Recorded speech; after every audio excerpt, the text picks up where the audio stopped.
I wasn't sure what to say there.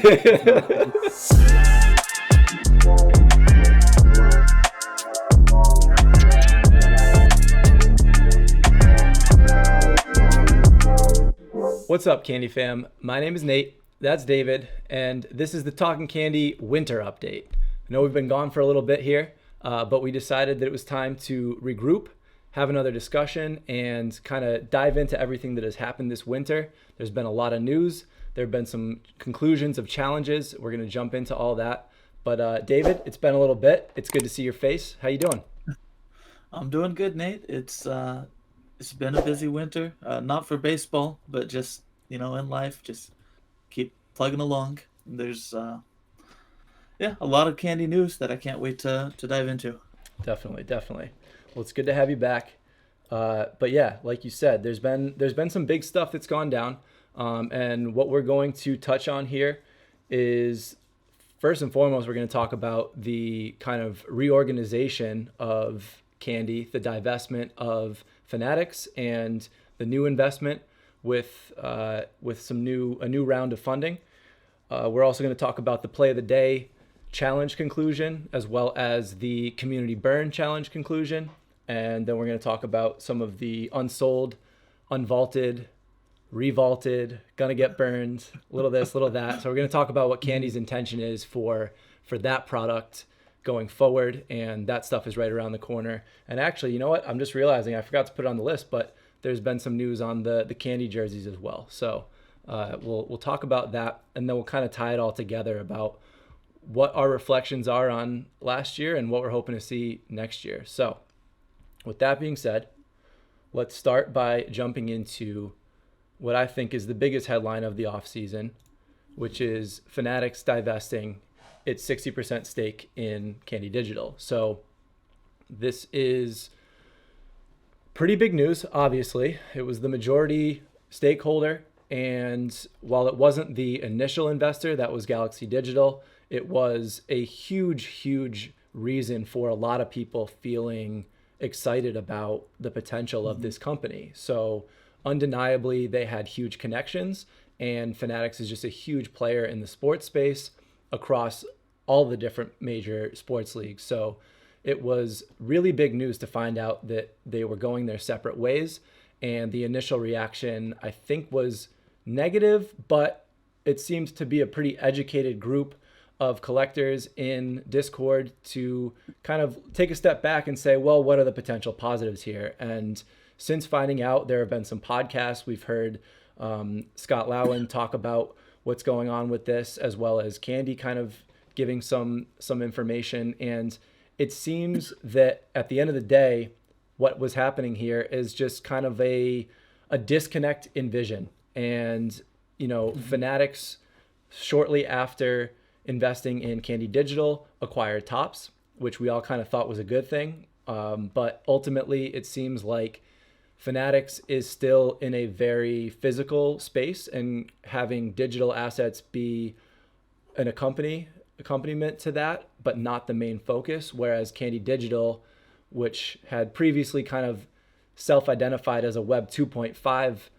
company, seems to want to move forward into that Web 3 space truly. And the current stakeholders exemplify that. And so to me, it seems like this has the potential to be a positive in the end, even though it undoubtedly gets rid of some of the connections that Fanatics had. So what was your take on this? What was your initial reaction, and what's your reflection been now that we're, a couple months removed from this news? Oh, no, I agree in terms of vision. It feels like a step in the right direction.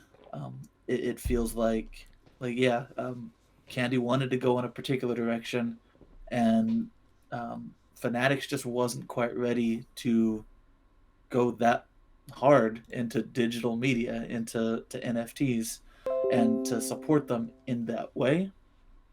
But it's still a blow because Fanatics has the scale, has the resources, has the clout, the name recognition, that even though they weren't as on board as maybe they could have been or should have been, they still brought a lot to the table in terms of that connection with physical memorabilia. I'm just even thinking of at various points they've given away Fanatics gift cards for some various weekly things. Like they've been able to use that connection to just to spice up some of the day to day, week to week candy events. Mm-hmm. And so losing access to that infrastructure is going to be an adjustment, but long term, the change in vision should prove to be a good thing. Yeah. Yeah, I agree. It's for sure there's two sides of it. There are pros and there are cons here, and only time will tell if it ultimately leads to being a positive. I think that most people are kind of feeling like we can only go up at this point.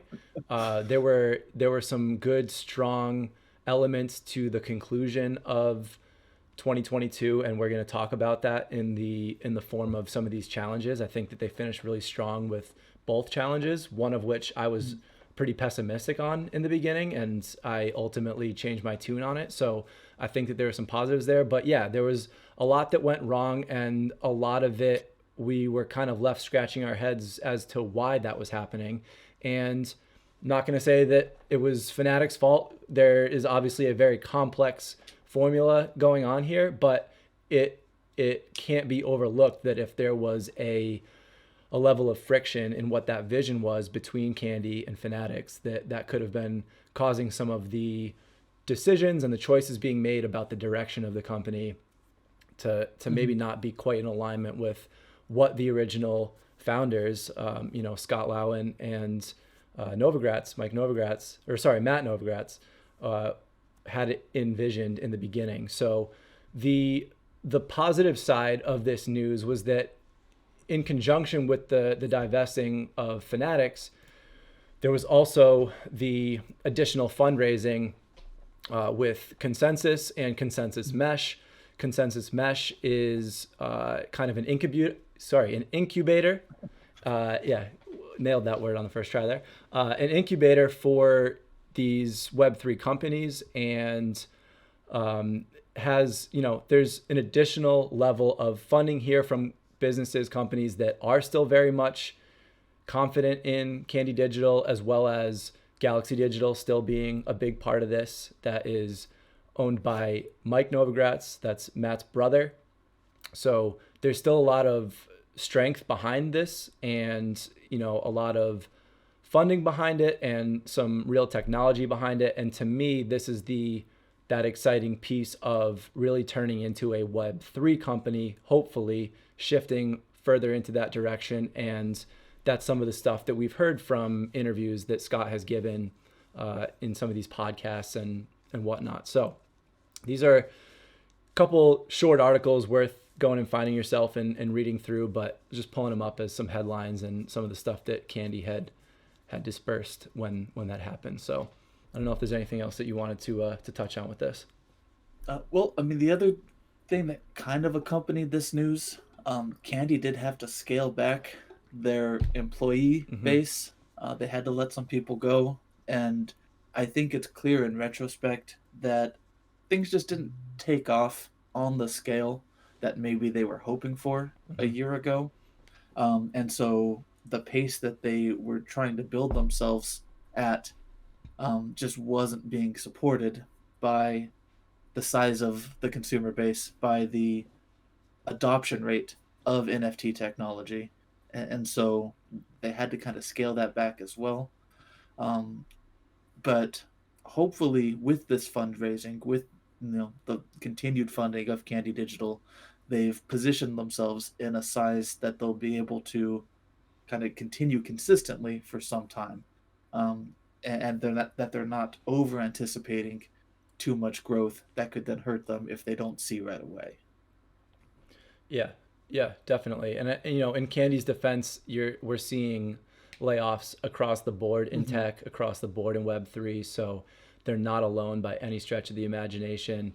But yeah, what could look negative on the surface when it comes to some of these headlines, ultimately these are the tough kind of crossroads that businesses face, especially startup businesses. And the hope is that these are changes that ultimately in the long run will be for the better and will allow them to reconfigure into what they need to be going into this new baseball season, as well as the other product lines in 2023. So I think that that's a good bookend to that. So let's jump into the play of the day challenge conclusion, which culminated in this list of custom play of the day submissions, which were the rewards for collecting every single play of the day. So you had to have every single regular season play of the day, which turned into the ability to collect the postseason play of the days. And I'll let you hit this a little bit more thoroughly than I am right now. But ultimately, it led to, in my opinion, the coolest reward that Candy has done so far, which was that each person that finished, which I think that there were 22 of them, if I add this up correctly, got to pick a custom play of the day. And the only criteria was that it couldn't have already been created as a play of the day. So this is the list. There are, let's see, so that would be 18, 19 unique ones. And then there, as you can see, J-Rod's first career hit was the only one with a multiple, and there are 4 of those, so still super low mint count. I know that you, David, grabbed the walk-off grand slam by Mike Yastrzemski, so you went the fandom route, as did Jake, or Greater Natty, as he's known in Discord. Buddy Jake went with the Hunter Green strikes out 7 in his MLB debut with a win. And then obviously some people went for kind of the hype around J-Rod and everything in between. So it's a cool list. But yeah, I mean, the super cool reward, like, love the execution on this, but I'll let you take the floor on this because I didn't do it and you did. So what were your thoughts on it? I loved it. I mean, that's the reason why I finished it. And it was just something that I didn't plan on doing. I just, from the beginning of the season, thought, well, I'm just going to get a play of the day each day and see how long I can keep this up. I wasn't sure if it would last the whole thing, but then by the second or third month in, they were offering monthly rewards for completing that entire month. And so it's like, well, I don't want to miss any of those, so I'm going to keep buying one of each day, sometimes more than one of each day if it was a particularly hype play. And then yeah, they hit the postseason really hard. Like they gave us rewards for chasing just individual division series, and then the championship series, the World Series. Is just each step of the play of the day had its own moment to be rewarded for collecting them all, and then the playoffs as a whole. And so if you were continuing from early on, it was an easy decision to just keep it up just a little bit longer as they added more and more incentives to have a full collection. It would have been harder to go back, after a couple months and collect huge clusters that you were missing. But if you were already keeping pace, there just didn't seem to be any reason not to do it. And then after the fact, when they surprised us with this custom play of the day, that was something they didn't have to do. I don't think we were expecting it, and to give us the ability to pick any play from the year to craft as our own play of the day was, well, I was blown away, and I knew mine pretty much right away. I still looked through some footage for the year to see if there were any Giants plays that I wasn't thinking of. But for me, it wasn't so much as making a fan play, so much as righting a wrong that I'd perceived during the season I in the remember first place. that. I remember that. That was yeah, Yastrzemski with his walk-off grand slam. I was sure when it happened that the next day I'd be buying his play of the day. And for that to have not been selected in the first place, it was a cruel injustice in my eyes, to be buying someone else in their play the following day.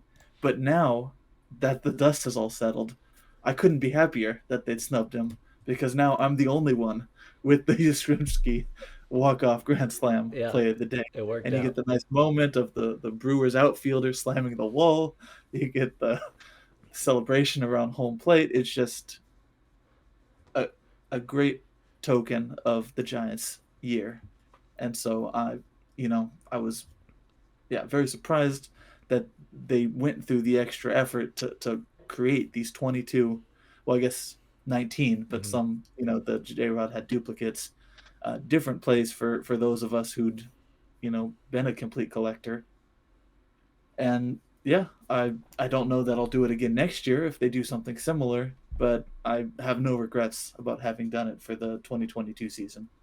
And I think there were a couple people who finished the challenge but never responded to get their custom play made. So there might have been 24 people total Oh, who had succeeded at collecting them all, but weren't, I guess, plugged in enough to be aware that they needed to choose something. oh, that hurts. And then even after we'd made our selections, they hit us with a list to show how many of each play had been selected. And I think there were even more people who had picked J Rod in his first hit, but they were given the option to, rather than be, a one of eight or one of nine or whatever it was, to then audible and choose a different one of one moment instead. So most anyone who wanted one could have ended up with With a a 101. yeah, with a one of one play of the day. So you weren't locked into, you know, trying not to pick the most popular thing.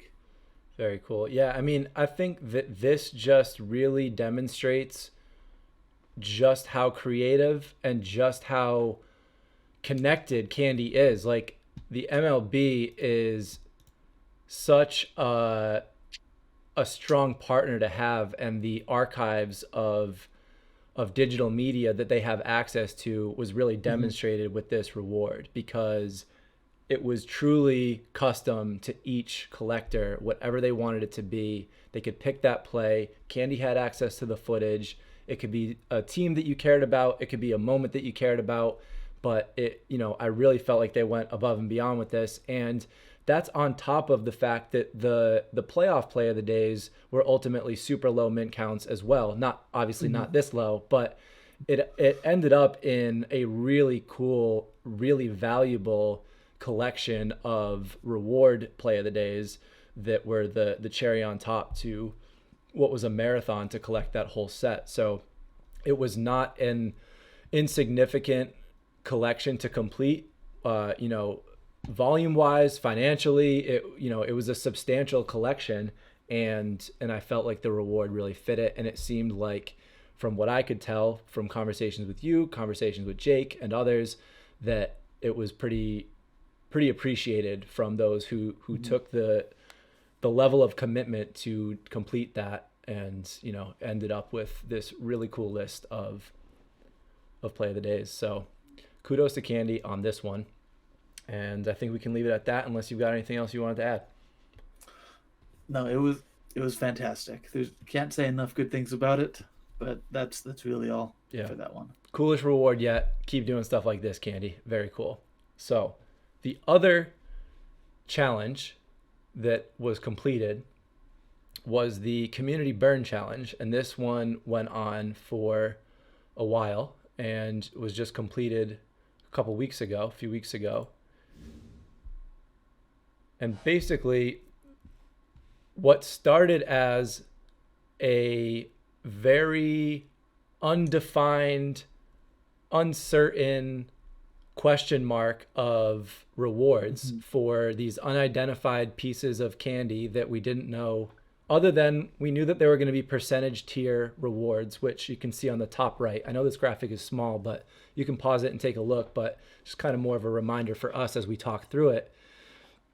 We knew that we were going to have these top percentage rewards. So in the end, the top 50% required 3 plus pieces of candy, 25% required 11, 10% required 40, and the top 2.5% required 96 pieces of candy. So we knew that those were going to be those tiered final rewards, and we knew those kind of headline pieces that were the we had league leader, we had rookie performance reward, but we didn't actually Mm-hmm. know what it was going to be, what it was going to look like. They nailed those. I'll pull that up in a second. Those are super cool. But I think the thing that made, so I started in the camp of why are we going to set things on fire when we don't even know what we're getting for it? But Mm-hmm. ultimately, they kind of did what we'd been asking for, which was to underpromise and overdeliver. And we ended up with weekly rewards, which is what you see on the left, where every week 3 collectors ended up with a pair of tickets where they could pick any game for the 2023 season. I actually landed one of those as a reward, which was super cool. The MLB TV subscription, they gave away 5 of those every week. Custom bat from Louisville Slugger, 5 of those every week. The Preston Minimalist Stadium, that's the artist who created all of the stadium series. So prints, physical prints, 5 of those every week. And then the grand prize was a pair of 10 separate regular season games. And that was given out every single week as well. So those were happening on a weekly basis, huge value getting, distributed for the top burners on a weekly basis. And then ultimately we had the grand prize sweepstakes. You can see at the bottom there, 5 collectors that were the top collectors or the top burners got an additional 10 pairs of tickets on top of the weekly challenges. And then they also started adding in packs on a weekly basis. So you can see on the bottom right here, this was the week 8 and then the grand prize, which was tiers of however many pieces of candy you were burning. You would get, whether it be leadoff packs, mega packs, things of that nature. And then to me, the real thing that they nailed was, I'll pull up a separate graphic here. People were anticipating the potential for the inks that Candy had teased, and that was going to require 10,000 pieces of candy being burned across the entire community, which was not completed. We didn't have enough people burn. We didn't have enough pieces of candy burned, so that didn't happen. But instead, while they didn't release those inks, they added additional pack rewards. So anybody that burned even a single piece of candy got a mega pack, which was a $45. I think those were $45 retail or $50. Let's just call it $50, close enough.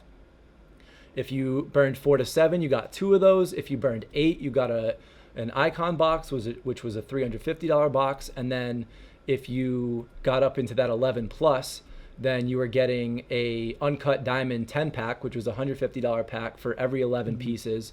And then also one of the $350 icon boxes. So the amount of monetary value that Candy gave to the collector for participating in this challenge far exceeded my expectation. I think it exceeded a lot of people's expectation. And ultimately what it meant was that those percentage rewards were kind of just the icing on the cake. They had kind of distributed significant value for all of the icons being burned already, and then you got that really cool reward on top of it. So, and I should pull that up at this point. I didn't have one of those pulled up, but yeah, I'll let you take the floor here. I was impressed.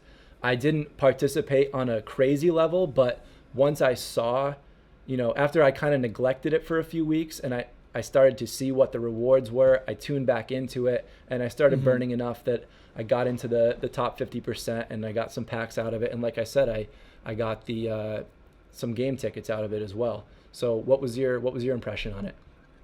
Mine was pretty similar to yours. Now, because this was coming on the heels of the Titan burning event, and because I'd been so focused on burning for Titans of players, I'd already kind of allotted my 2022 leadoff supply towards the Titan burning and determined in advance what I was going to be keeping, what I was going to be burning, and just trying not to have too much left over from the Titans. And so when we got into this more unrestricted burning event, I didn't have a lot left to burn. I had some, but not a ton, and so that kept me kind of reluctant from jumping into it into any significant way, because for the most part, I would have needed to be purchasing stuff off of the marketplace specifically to burn it. And that felt a little counterintuitive to me, especially early on when we didn't know exactly what we'd be getting from this event. I mean, they teased the inks, but because that felt like such a lofty goal, that 10,000, it just wasn't clear we would get there. and so I didn't want to dive headfirst into something that I wasn't prepared to because I'd already, allocated my resources to the previous burning event. And I mean, you see, you pulled up the cycle reward there. It looks incredible, Yeah, and I that think has this is the always coolest been. one, and this was the one that everybody got. Anybody that did at least one piece of candy got this, and I think it's one of the most unique digital collectibles Candy has made so far. But sorry, continue your thought.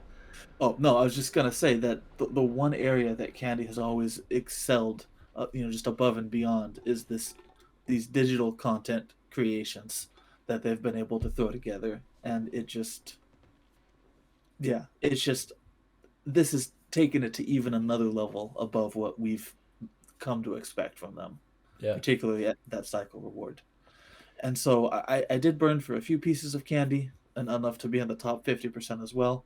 But again, that was based upon my own position in terms of my collection and what I'd already, determined for myself to burn in the previous event.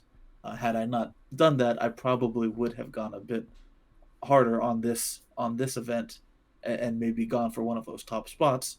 But I was already pretty comfortable, with the Titans I'd crafted and those things that I didn't participate in this in a way that I might have otherwise. yeah, yeah. So I think that it was certainly an under promise over deliver. I think that maybe it was just a touch too far in the direction of under promise. I think that just a little bit more clarification would have been good, because had I, similar to you, had I had a better understanding of what this was going to be, I probably would have jumped in sooner. And there was a lag time, just life gets busy. I had tuned it out, and therefore I kind of ignored it for a few weeks, and it took that amount of time for me to tune back in and recognize the fact that, hey, there's some real value here. So yeah, I think that, who knows, maybe they didn't quite know exactly what it was going to be yet.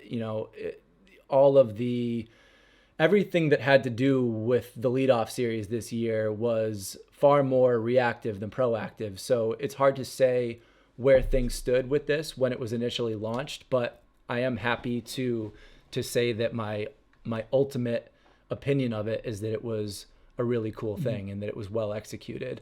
Let me pull up the what was it? The rookie debut? Is that what it was called? This was the top. Yeah, this is the top 2.5%, and there are only 14 of these. So this was the top 2.5%. Required 90 something, 96 pieces of candy, and this is very much kind of in the style of the basketball NFTs. I'm forgetting the name. Neon, Yeah, the sweet Sweet Futures. futures. Thank you. Yeah, so kind of taking that Sweet Futures vibe, which makes sense with the debut, and highlighting some of these key rookies from last year, and yeah, just the way that they package this into these boxes. It's similar to a play of the day, but it doesn't look like they just kind of shoved it into a play of the day box. They really made its own thing. And I think that these are all really cool, and they're all pretty unique. They have similar style amongst each other, but they all have very different color schemes. And to the point about the cycle one, the way that they highlighted each individual hit on the part of the diamond that coincided with that hit. So really, really cool execution. And again, just kind of unexpected and just well executed on. So I thought that all in all, the rewards on this challenge were really cool and gave people something to do. And I also, actually, one more personal note on the game that I got. We got to request whatever game we wanted, and I thought there's no way they're getting me opening day tickets, but I figured why not request it. Yeah. So I requested Red Sox opening day, and sure enough, I got it. And so shout out to Candy for that. Wasn't expecting it. Wouldn't have been upset if I didn't get it, but again, them leveraging the partnership with the MLB, the access that they have, and I'm going to Red Sox opening day, which might be the only exciting day of the Red Sox season. So I'll capitalize on that, and thank you to Candy for that one. So I thought that this was a very cool challenge and definitely foundation for hopefully more to come. So pretty good stuff on both of these big challenges, and I think we'll leave it right there unless you had anything else. No, that's good. Cool. So the last kind of main subject that we'll talk about here before kind of going into just general reflections is the unsold product from the unvaulted, burned, vaulted, repackaged. Let me pull this up here. So obviously Candy is super aware of everyone's general opinion of how this has all been handled thus far. It's come with plenty of pain as collectors along the way. But what ultimately turned into repackaged product that was questionably priced, in most of our opinion, it didn't sell very well.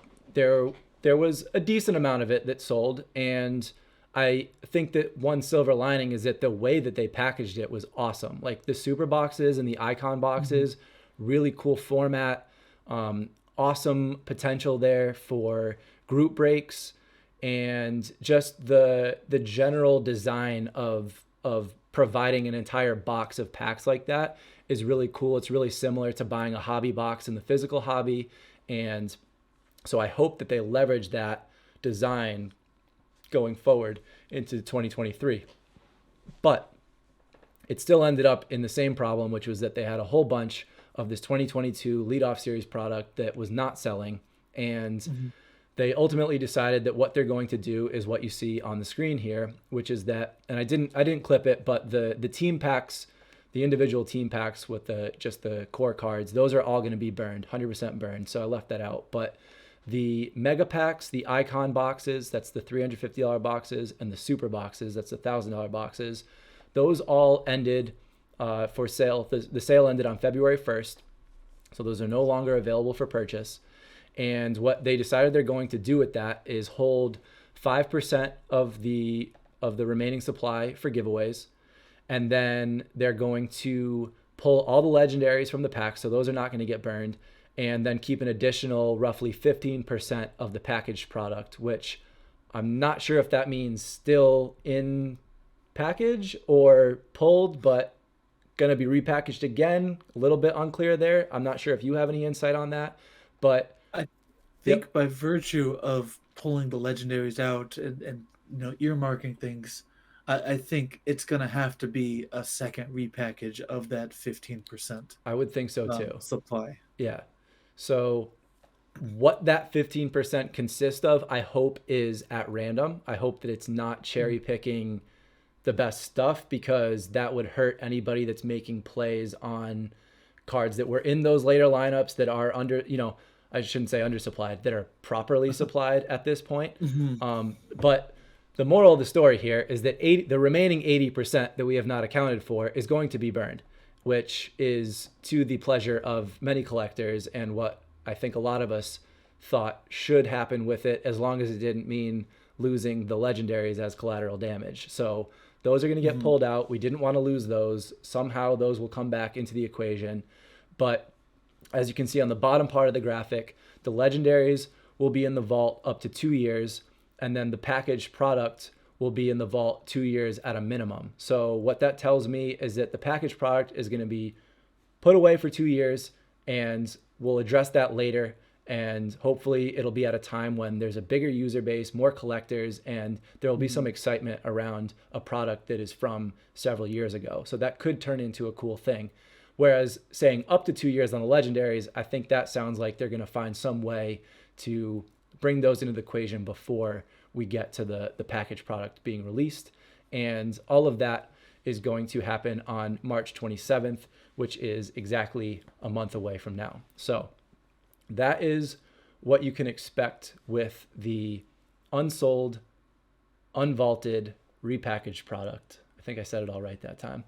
And so it has been an absolute roller coaster. It has been extremely frustrating at times, but it seems that we're finally in a good place with it. And it does feel, not only with this, but across the board, maybe even since the Fanatics announcement, I feel like we're just getting a little bit more real communication. I feel like we're getting a Mhm. little bit more authentic and just transparent, I think is a better word, where it's not all just surface level.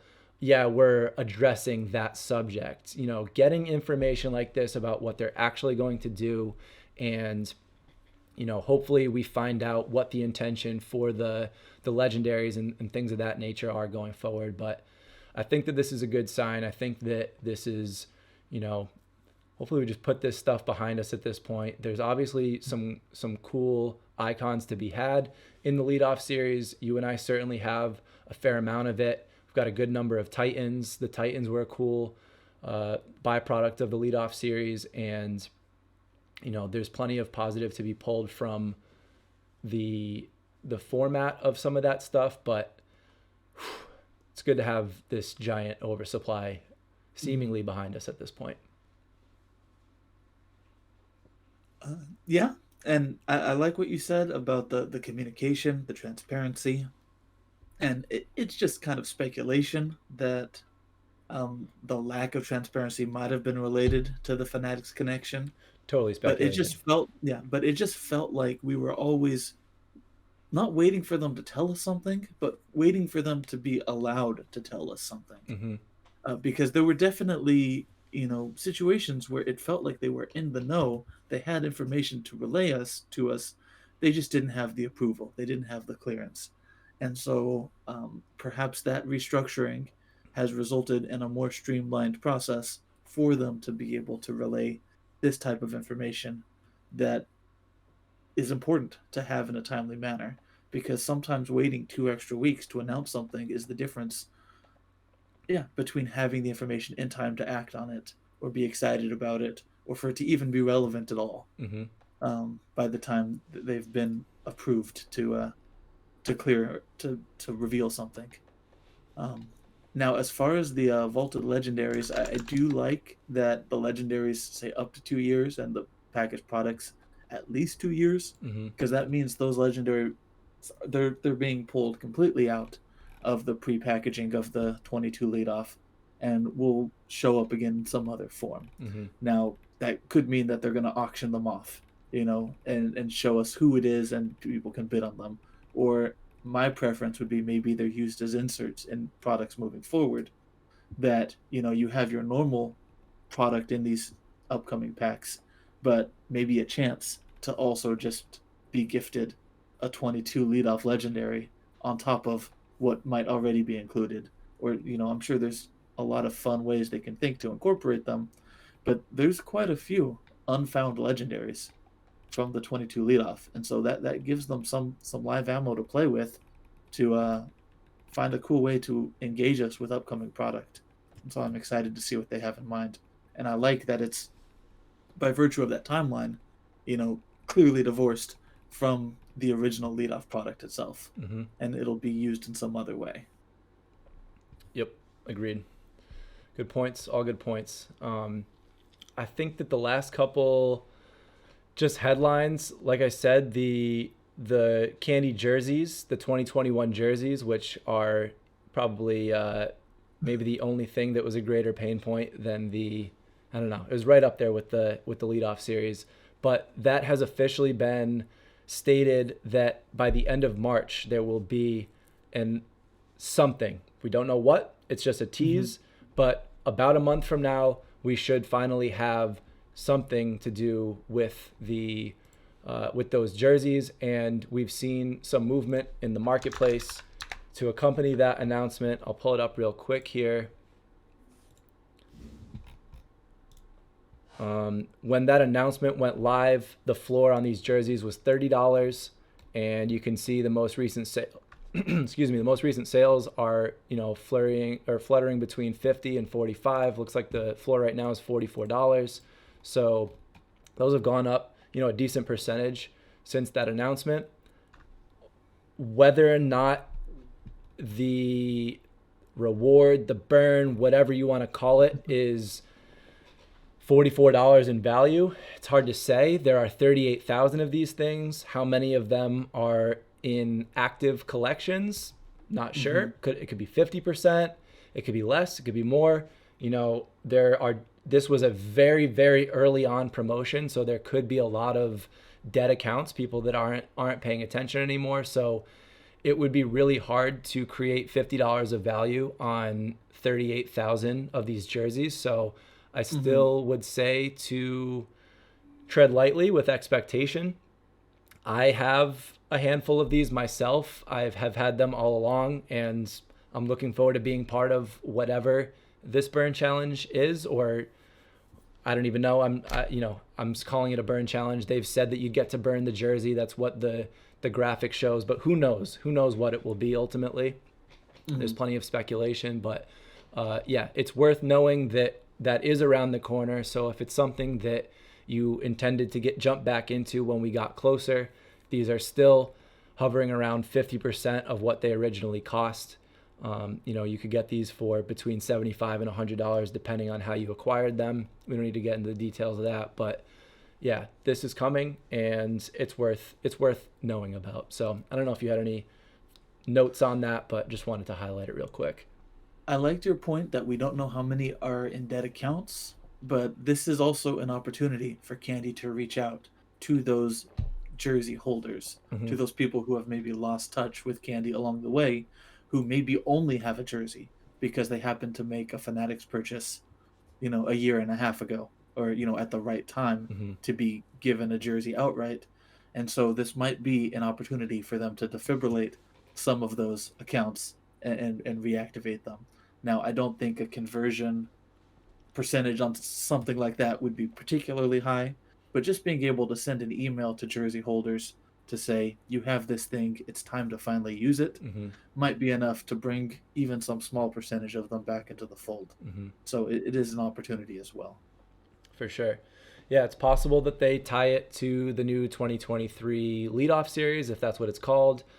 There was a lot of speculation that it would be attached to a physical jersey in some way, but with the Fanatics divestment, Hmm. that seems very unlikely at this point. So it could be any number of things. And as we've seen, Candy can throw us a curveball in a good way at times as well. So they could be coming up with something that we are not, predicting at all. And hopefully that's the case because I think that would be the coolest. So hopefully that turns into somewhat of a positive after what has been a thorn in many people's sides along the way, and is something that we've had to just kind of take a deep breath and move on from. So the 2021 jerseys finally culminating in something. We just don't know what yet. So, and then the last piece that I wanted to say was that the 2022 Uncut Diamond packs finally sold out. We talked about it when those came out. It was kind of a weird way to roll those out. The way that the 10 icons, here we go, the 10 icons were more expensive, and there were many more of them, which was opposite to what we typically saw. It was usually the inverse of that. So those $25 packs sold out instantly the day of, and it took a couple months for the 10 icons to sell out. But that was not surprising to me or you, I don't believe, because I think the value is always there. They're really cool packs. The icons themselves are some of the coolest icons Candy has made so far. So I was happy to see those sell out. I think they deserve to sell out, and we'll see where those go with time. But definitely some really exciting players in those packs, and just wanted to highlight that as well since we've been gone for so long. So with all that being said, what are you looking forward to? What's your general thoughts on where we've been and where we're headed? What's your take on 2023, David? Well, right now I'm just looking forward to baseball. It's been a bleak winter without baseball to look to have each day, each week to pay attention to, and so just as a baseball fan first and foremost, I'm glad to be able to watch the Giants preseason, and I'm looking for the start of the regular season right around the corner, just to be able to enjoy the sport that brought most of us here in the first place. And I'm hopeful. I'm optimistic that Candy has kind of figured it out, and they have a strong plan in place for how to leverage digital collectibles to the baseball fan base. And so I'm trying not to get too hung up on what I think that might look like, only that I hope they do a good job, and I know that I'll be along for the ride, whatever form it happens to take. And so I'm just, trying to keep my expectations in check at this point, but certainly cautiously optimistic. Yeah, I mean, that's exactly the phrase I was about to use, cautiously optimistic. I think that we are a month away from either being really excited about what Candy's going to look like this year or potentially really disappointed, right? We've learned a lot. Hopefully Candy has learned a lot, and there are a lot of people, a lot of human beings that are in charge of this company, working with for this company that we have excitement about, that we think are learning, that there's, like we said, the improved communication and improved execution on these challenges, things of that nature. There's so much positive momentum to build on, and an entire year of data in terms of supply and demand, and the overproduction as well as the proper supply of certain sets and how those went.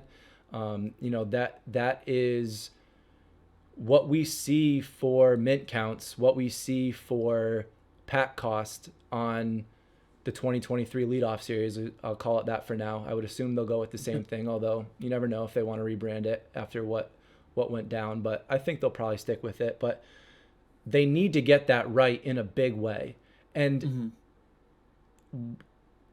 whether that is completely overhauling the supply or completely changing the price point at a similar supply, but I think most importantly, conveying via communication what their thought process is. Because unless it's abundantly obvious, there should be that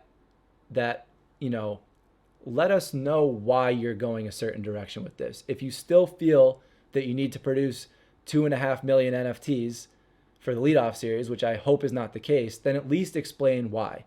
And if you're going to do that, then put it out at a pack price that makes sense, right? So we were all left scratching our heads when we saw those mint counts, when we saw those prices compared to the 2021 stuff that had been put out.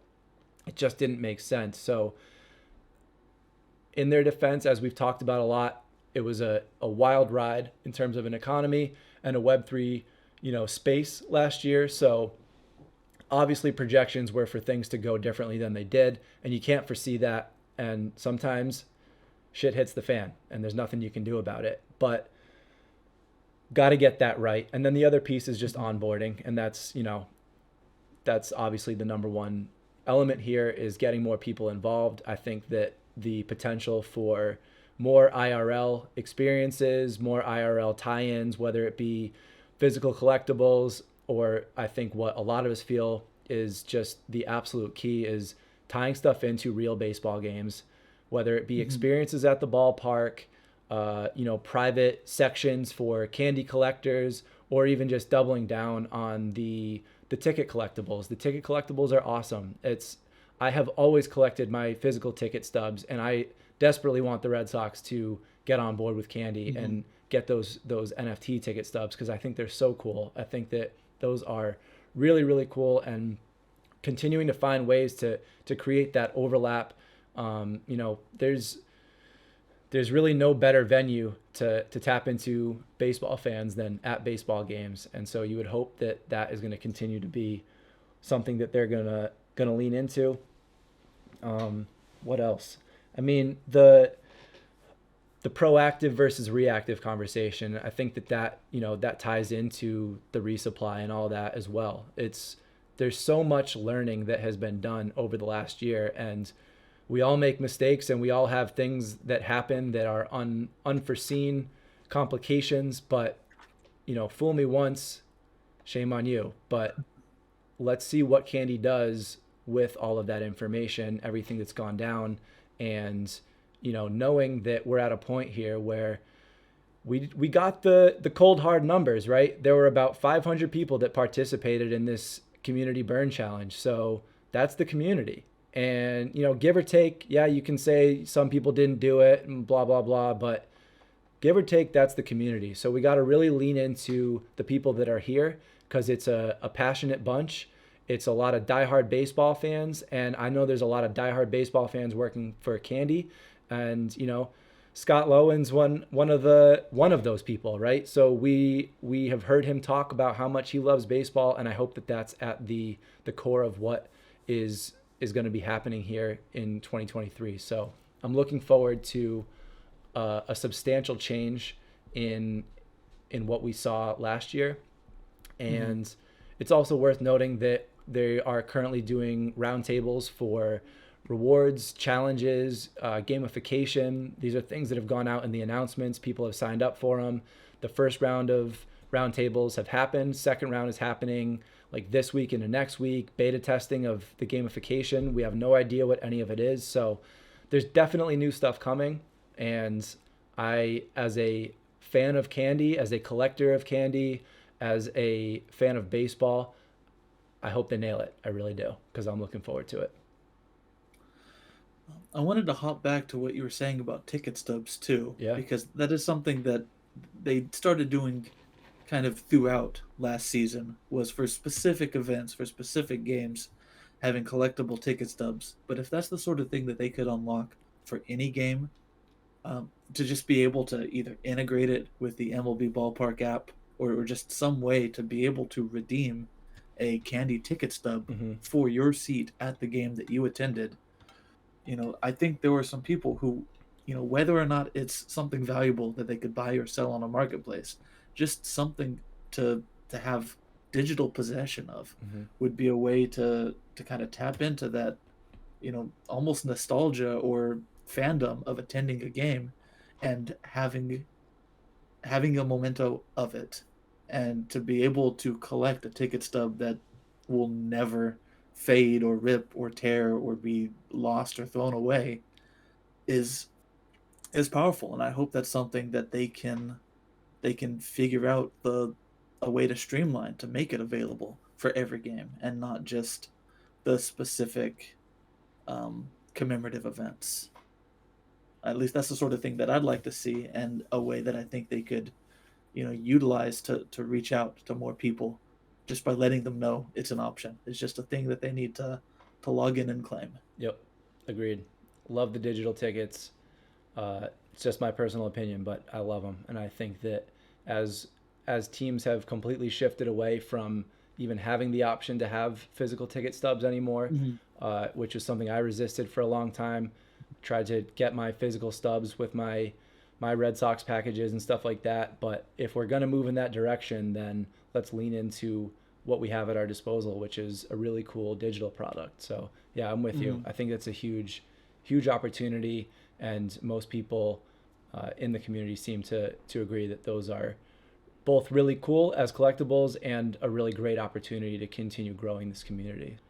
Well, that is about all I've got, David. We have frozen a couple times at this point, unbeknownst to the viewers due to the editing. But we are on our fourth attempt here to finish this out. But yeah, it's this has been a great conversation. It's great to talk to you again, and looking forward to continuing to make more videos. Not exactly sure what format we'll be in this season, but definitely we'll be putting out plenty of content. And yeah, it's an exciting time. Spring training is here, and we've got some new candy stuff right around the corner. Lots of exciting stuff, and I, for one, am looking forward to being part of it. So I just wanted to give a quick shout out to Uzman and Muntner. They have both moved on to bigger and better things, but they were both huge parts of 2022 candy, and I know you and I both enjoyed our conversations with each of them. So shout out to both of them for all the support that they gave Talking Candy along the way. And yeah, looking forward to 2023 and everything that holds. David, it's been fun. All right. All right. We'll catch you guys. I wasn't sure what to say there. It's kind of collided. Honestly, I think we should just leave this because that was funny. All right. We'll see you guys. Hard cut. We'll see you guys in the next one.